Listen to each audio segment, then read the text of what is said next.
Thank you for coming back to join me on a Saturday morning for another episode of Forgotten Gear Restorations, where we are concluding the service of this Mesa Boogie, or Mesa Engineering Triple Rectifier Solo Head.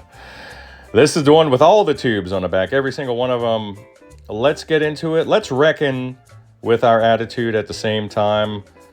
Can't wait to get into this with you guys. Don't forget to like, subscribe, tell your mom and everybody. You know what to do. Bye. Well, I hope you guys are having a good morning out there. Happy Saturday to you. Mike, you too, bub. Thanks for letting me work on your boogie. She's done, and she sounds fantastic. Pardon all that noise in the background I'm trying to pick up. So, and there's a dude doing some landscaping outside, it seems.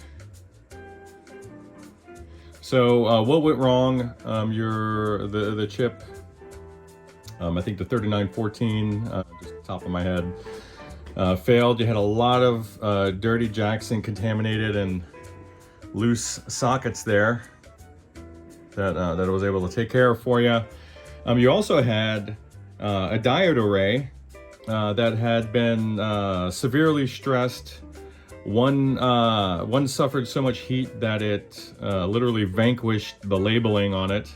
Another one cracked in half. The other one had pulled up from the board. But it does look like a tech was in there prior trying to fish around and troubleshoot things. He had kind of gone in at an inappropriate angle and melted some of that, some of the cap, the noise suppression cap on that diode array. Not a big deal, but we're not playing pool here.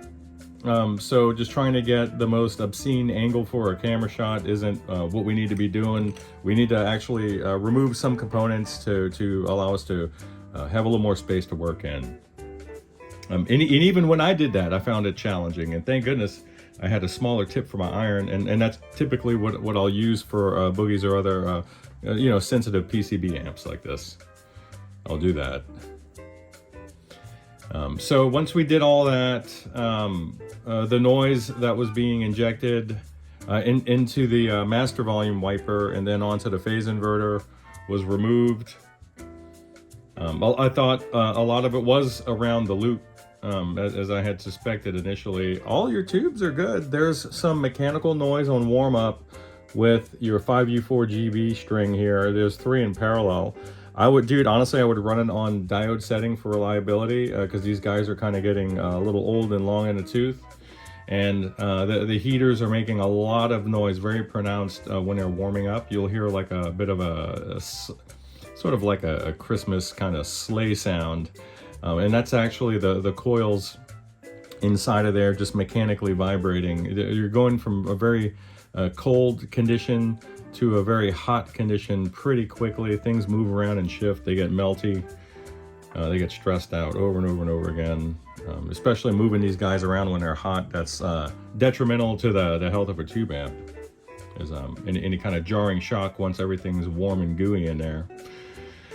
So yeah, there's a sound sample at the end of it. I hope it comes across clear and accurate. It just sounds amazing. And let me just give you a word about how we typically approach Mesa Boogie amps. And there's a lot of players that have just joined the channel, and I totally appreciate it. But it's sort of Mesa Boogies and Randall Smith by extension, obviously, have become sort of synonymous with a lot of I would say snide remarks and negativity, especially in the tech community. And it's not that he hasn't kind of earned it. But I want to, as a guy who kind of started falling into that mindset myself, I just want to say this. When I was playing this amp post restoration, I was starting to get lost in it. I didn't want to stop playing, and that says a lot, right? I mean, it's easy to criticize Randall Smith because his engineering language isn't the same as mine. And to be honest with you, I couldn't do what he's done here. There's no way.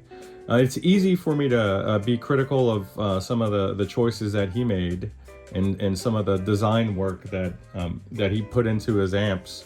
When I haven't done any of that. I haven't built the empire that he built. I haven't influenced that 2 decades worth of music. So let me just interject. I was completely wrong at that point. Like, just going back to think about it. My God, I'm old. and time has just gone by so fast. Wow, Boogie has been influencing music, and hell, you could say they augmented or invented new genres with what their amps were doing since like the late 70s. So is that more prolific than Fender or say Marshall? In a sense, right?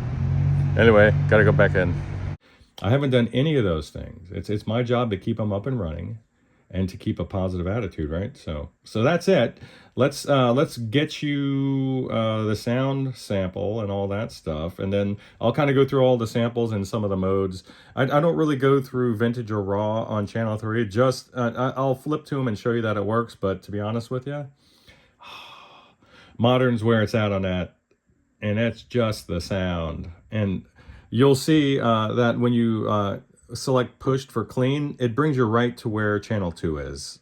It's literally, I hate to say it because there's so much hyperbole in some of his marketing literature, but it really does.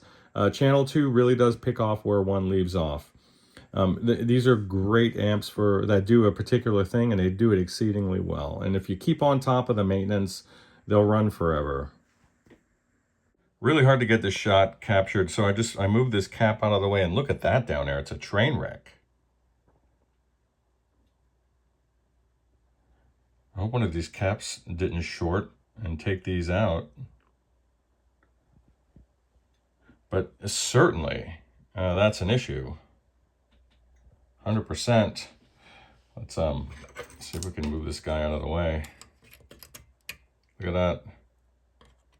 Not even connected, huh? That's a problem. And here we go. Wow. So the other tech obviously burned that cap there, going in at an angle against this little filter, and you could even see some burn marks up there. So he was trying to get that angle there. He was using the wrong size tip, or he didn't bother moving any other components. All right, there's the repair. We got the 4 new diodes. That cap there, that's supposed to suppress some of the hash coming off those, that array of rectifiers there is still good to go. I did replace this guy here because it's always good to replace these 400 volt caps that Randall liked to stuff into these boogies.